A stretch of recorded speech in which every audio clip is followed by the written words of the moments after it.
Luan, vem cá. Eu tô dando uma olhada aqui no aplicativo da minha corretora e eu tô vendo que as minhas ações estão todas no verdinho. Tá tudo subindo na Bolsa Brasileira. Eu não tô entendendo. Quem eu ouço? A maioria do pessoal tá falando que o Brasil tá afundando. Por que que a bolsa tá subindo? Eu não tô entendendo o que tá acontecendo. Inclusive, eu saí da bolsa porque o pessoal tava falando que o Brasil ia afundar. Tava esperando ter o melhor momento. E aí, acabei ficando de fora de vários aportes que eu poderia ter feito. Me explica, cara, o que está acontecendo? Como eu deveria ter agido? E isso talvez possa ter acontecido com você ou com alguém que você conhece. Faz parte, faz parte. Eu tô aqui para trazer uma lição para você que é crucial na bolsa de valores, importantíssima e que muita gente ignora. Vem comigo. Olha, eu acho que se você não vive numa ilha, você já está sabendo que a bolsa brasileira está subindo, a bolsa de valores dos Estados Unidos está caindo, o dólar tá caindo, só que ao mesmo tempo você vai no supermercado, tá tudo caro, o noticiário fica mostrando que o Brasil tá afundando. E aí? Olha, eu fiz uma postagem recentemente na comunidade FMI falando do baixíssimo valor da geopolítica nos investimentos. Geralmente vai mais te atrapalhar do que te ajudar. Então você deveria ignorar isso aí para tomar decisão de investimento. Mas não é sobre isso que é o vídeo. Para você entender a lição que a gente consegue extrair desse momento, eu preciso te trazer uns dados aqui,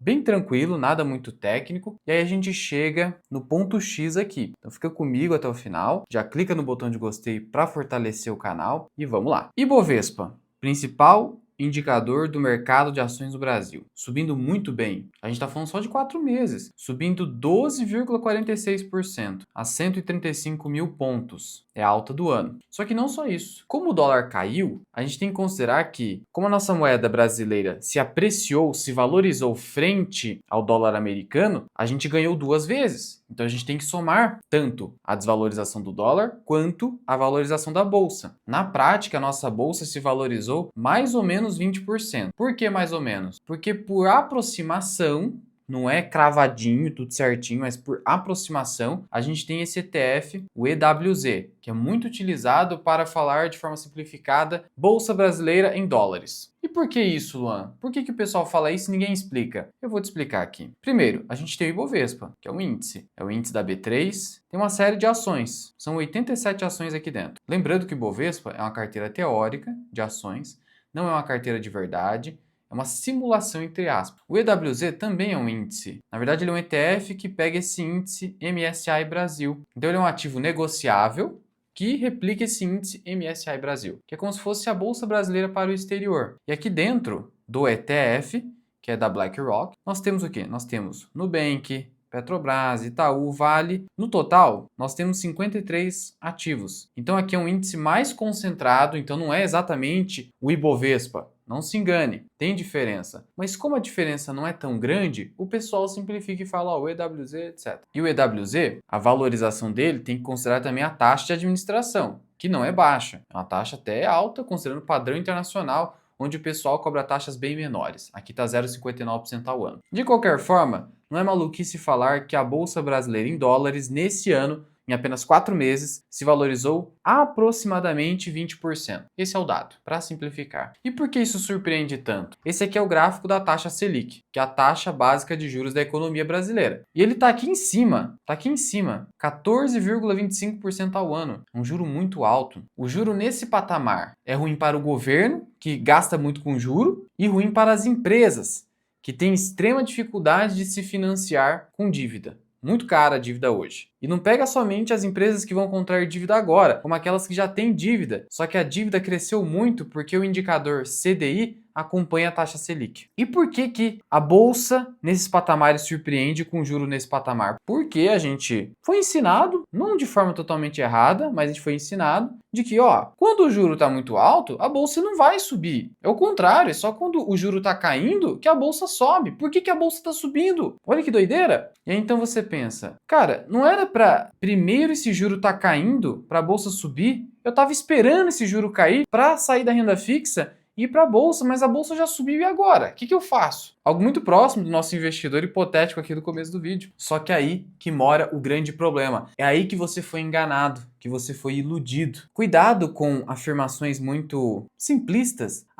Se o juro está subindo, bolsa vai cair. Se o juro está caindo, bolsa vai subir. Você está vendo exatamente o contrário. Na verdade, o juro continua subindo e vai subir. Temos uma próxima reunião agora, no dia 7 de maio, do Copom, que trata do juro da economia brasileira, e eles já estão, assim, praticamente certos que vão subir o juro. Então vai continuar subindo, essa escadinha aqui vai continuar. Só que é aí que tá. O mercado financeiro, que é feito de pessoas, instituições e seres humanos, ele precifica, ou seja, faz preço com base em expectativas. Com base em expectativas. O que isso significa? E por que o mercado faz isso? Deixa eu te explicar por que o mercado é feito de expectativas. Eu vou te dar um exemplo aqui que fica muito mais fácil para você entender a lógica do mercado. Vamos supor que a humanidade consiga construir uma máquina que seja capaz de cravar, acertar com precisão o preço do petróleo amanhã. Hoje o preço do petróleo tá ali $65 o barril. E amanhã vai para $70. E é certeza que isso vai acontecer. Eu já sei hoje que isso vai acontecer. O que você acha que, após essa informação ser publicada, vai acontecer com o preço do petróleo? Ele vai para $70 o barril. Imediatamente, a informação se torna pública, ela se espalha e rapidamente vai para os preços. Logo, o que vai acontecer amanhã eu já não sei mais, porque eu já antecipei o amanhã para o hoje. E é assim que funciona o mercado financeiro. Eu pego uma expectativa, algo que está lá no futuro, e antecipo, coloco hoje. Logo, o que vai acontecer amanhã, eu já não sei mais o que vai acontecer. Pode mudar completamente o cenário. E por que eu estou te dizendo isso? Porque parece estranho o fato de que o mercado sabe que o juro vai continuar subindo, mas a bolsa está subindo um monte no Brasil. Só que aí que entra um movimento silencioso, mas que eu já venho acusando aqui no canal em vários vídeos. Quem me acompanha aqui há mais tempo vai me confirmar aqui nos comentários que eu vou trazer agora. Olha só esse gráfico, disponível aqui no site da B3. Ele prevê expectativa de aumento da taxa Selic na próxima reunião do Copom, tá? Quanto que eles vão aumentar? Tá 14,25 agora, na data de gravação desse vídeo. O que acontece? Um pequeno percentual, bem pouquinho, menos de 5%, entende? Vai manter, manutenção. Vai manter em 14,25. Uma minoria, bem pequena. Agora, um peso intermediário, encaminhando aqui para os 40%, prevê vai aumentar 0,25, 0,25. E esse pesão aqui, a maioria, acredita que vai subir 0,5, 0,5%. Acontece que esse 0,25 tinha um peso bem menor antes. E ele segue subindo. O que isso quer dizer?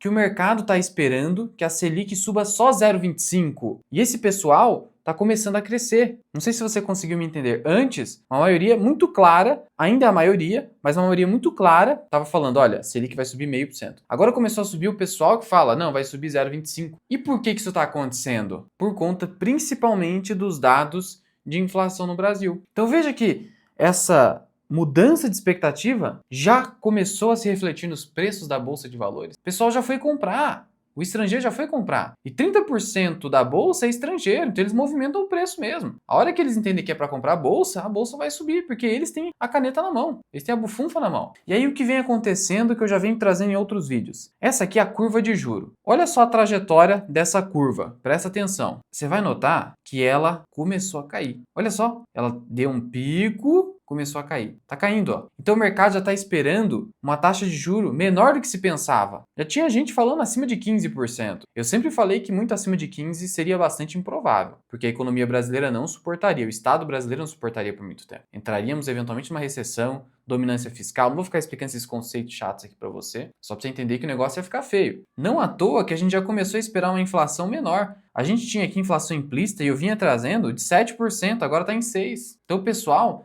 tá menos pessimista com a inflação brasileira, apesar de estar bem longe da meta do Banco Central, que é chegar até 4,5%, centro da meta. A meta é 3%, mas o centro da meta é 4,5%. Mesmo assim, não vai atingir nenhum dos dois. Mas ainda assim, o negócio já começou a melhorar um pouquinho. Eu vinha mostrando simplesmente com os dados do Tesouro Direto, trazendo Tesouro Pré-fixado 2028 pagando 13,55, o que é pouco considerando a taxa Selic a 14,25 hoje, que deve subir no mínimo para 14,5. Então é pouco, relativamente pouco, relativamente. Então isso aqui já está mostrando para a gente, olha, o mercado começou a exigir um juro menor do governo. Por quê? Porque a inflação começou a parar de subir, pelo menos. Começou a ficar mais estável. E isso a gente já começa a ver na opinião do mercado, que vem nesse documento aqui chamado Boletim Focus. Tá vendo aqui a setinha apontando para baixo? Porque agora o pessoal já começou a ter uma expectativa menor de inflação para o ano de 2025. Além disso, o governo até deu um superávit primáriozinho ali, foi abaixo do esperado, mas tem um superávitzinho ali, mas claro que a coisa não está às mil maravilhas. O FMI prevê um crescimento bem pequenininho para o Brasil, reduziu até a projeção de crescimento. E não só isso, o FMI falou, olha, com esse patamar de juro, em 2026, se continuar dessa forma, a relação dívida-PIB vai chegar em 96%. O que isso significa? Deixa eu explicar o que isso significa. Significa que quase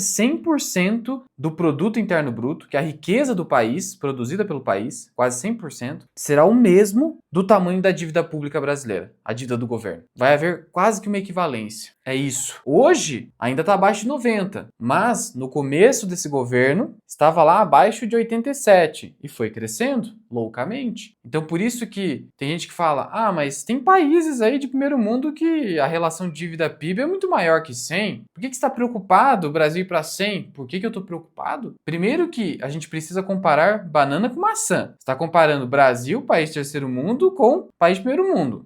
Já começou errado. Segundo, que esses países de primeiro mundo, eles conseguem emprestar dinheiro com taxas bem mais baixas que o governo brasileiro. O governo brasileiro empresta a 13, 14. Isso faz com que a dívida brasileira cresça numa taxa muito mais acelerada que a dívida dos outros países de primeiro mundo que tem uma dívida maior. Essa é a preocupação. E quanto mais a dívida brasileira cresce de maneira super acelerada, menor é a confiança do capital estrangeiro no Brasil. E quanto menor a confiança, menos dinheiro o pessoal quer colocar aqui para financiar o governo brasileiro. E aí começa a aparecer aquelas notícias, Fitch reduziu nota de crédito para o Brasil. E isso é muito ruim, porque daí o Brasil, que precisa do capital estrangeiro para financiar a máquina pública, ele vai ser obrigado a cada vez mais oferecer uma maior taxa para financiar a máquina pública. E aí a coisa só vai ficando ainda pior. Aí a gente entra naquela coisa chamada dominância fiscal, que é um terror. Então é isso que não pode acontecer. De qualquer modo, a bolsa já está subindo, por quê? Com uma inflação e um câmbio, o dólar caindo, mais controlado, o governo não precisa ter uma taxa de juros tão elevada. Então veja que se você aguardar a taxa Selic começar a cair, você não vai conseguir pagar barato na bolsa. E essa é a grande lição que a gente está vendo hoje. Quem tenta acertar o melhor momento de comprar e de vender, só se lasca. Por quê? Porque supõe que é capaz de simplificar completamente a realidade e falar, quando a Selic começar a cair, é só ir lá comprar a bolsa. Pronto, você vai se lascar. É claro que ainda tem oportunidade de compra na bolsa, eu venho falando lá na comunidade e até em vídeos do canal, mas a grande maioria das ações já chegou num patamar de preço que já não é mais tão legal de compra. E aí você ficou caindo em narrativas. E veja, as narrativas ainda não foram completamente refutadas. A dívida brasileira ainda segue crescendo muito, a máquina pública não está equilibrada, mas sempre foi assim também. Por outro lado, a inflação já começou a dar uma segurada, muito por conta da queda do dólar nesse ano. Então, a lição é, não fique esperando o melhor momento para aportar. Você precisa ter uma estratégia que você não depende disso. Não, vou esperar cair, não sei o quê. Você sempre vai pagar caro. E aí você sempre vai entrar no pior momento e sempre vai perder dinheiro. Então para de ficar louco com notícia, com geopolítica. Vou aguardar, vou não sei o quê, vou seguir recomendação que é para comprar naquele momento, sair naquele momento. Não vai dar certo. Então esse negócio de acertar tempo de mercado, esquece. É uma ilusão. Porque igual eu te disse, a gente fica precificando o futuro. Só que no momento que a gente precifica o futuro já se torna incerto de novo. E toda vez que a gente fica fazendo esse movimento, a gente encarece um ativo. Aí o que pode acontecer? A hora que a Selic começar a cair, depois vocês me cobram. A bolsa vai fazer o quê? Vai corrigir, vai cair. Aí você fala, meu Deus, mas que? Mas pera, eu não tô entendendo. A Selic começou a cair. A gente não sabe quando isso vai acontecer. Em algum momento vai acabar acontecendo. Começou a cair. E a bolsa tá caindo? Esse é o problema. Você caiu no conto do vigário das simplificações. Não faça isso. Só um recadinho aqui para você, antes da gente passar para os comentários de vídeos anteriores. Estamos com a declaração do imposto de renda em aberto, o prazo está em aberto. E para você não ter problema com a Receita Federal, eu te indico o aplicativo da Grana Capital, que é indicado pela B3, e com ele, você não vai apenas calcular de forma automática o imposto de renda a pagar da Bolsa de Valores. E vale ressaltar que o revar do governo só abrange o mercado à vista de ações. Não vai pegar aqui, por exemplo, opções, talvez você utilize na sua estratégia de investimento. Mas não só isso. Com o aplicativo da Grana, você faz a declaração do imposto de renda no seu celular em 5 minutos. Até menos do que isso, na verdade. E com a indicação da B3, mostrando a segurança dos dados, das informações passadas para a Receita Federal, tudo de forma bem tranquila. Tudo isso num aplicativo só. Então teste, para baixar de graça, o link vai estar aqui na descrição e no primeiro comentário fixado. Mas, para você acessar todas as ferramentas do Grana, você precisa assinar o plano Mais Grana, que é o mais completo de todos. E o melhor, com o cupom MIRAI, que você vai ter 25% de desconto por tempo limitado. Então aproveite, assine o Grana e deixe de se preocupar com o imposto de renda da Bolsa de Valores. Agora vamos aqui a alguns comentários. Olha esse aqui.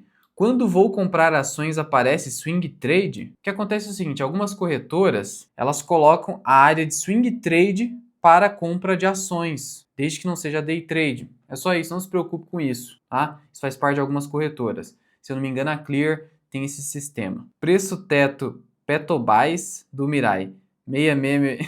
Não entendi isso aqui. Nu. Ainda bem que dá para acelerar o vídeo. O senhor fala devagar demais, mas top o vídeo, tamo junto. Eu falo devagar porque eu tenho dificuldade de falar rápido sem me atrapalhar. Então eu prefiro falar devagar para ficar bem inteligível. Suzano despencou 18% em 2025. Empresas de commodities no Brasil em 2025, Suzano, Klabin, Vale, Petrobras caíram muito bem. Então é o que eu disse, algumas empresas não subiram nesse ano. A alta da B3 nem se compara à impressão de dinheiro. Mas o que importa é o que realmente você experimenta na prática. Não fique apegado só à impressão de dinheiro, já fiz um vídeo sobre isso aqui no canal. Esse aqui falou, tô no prejuízo de 2k já. Isso aqui não é nada. 2k, dependendo do volume que você tem. Eu acho que Vale pode dar ruim se essa guerra comercial perdurar, mais que as outras. Na verdade, a gente não sabe o que vai acontecer com essa guerra comercial. A minha opinião é que isso vai acabar rapidinho. Em algum momento, Trump vai perceber que esse é um problemaço, então eu não vejo isso escalando tanto assim. Posso estar errado, só minha opinião aqui. Como eu disse, não fique excessivamente preocupado com geopolítica. Mas e aí? O que você tem feito nesse momento na Bolsa de Valores? Parou de comprar? Estava esperando um melhor momento para comprar? Conta para mim aqui embaixo. E aqui em cima eu vou deixar um vídeo para você, onde você vai aprender a escolher ações com apenas 3 indicadores. Mas não se engane, só com esses 3 indicadores você vai escolher ações melhor do que 99% dos investidores. Corre lá!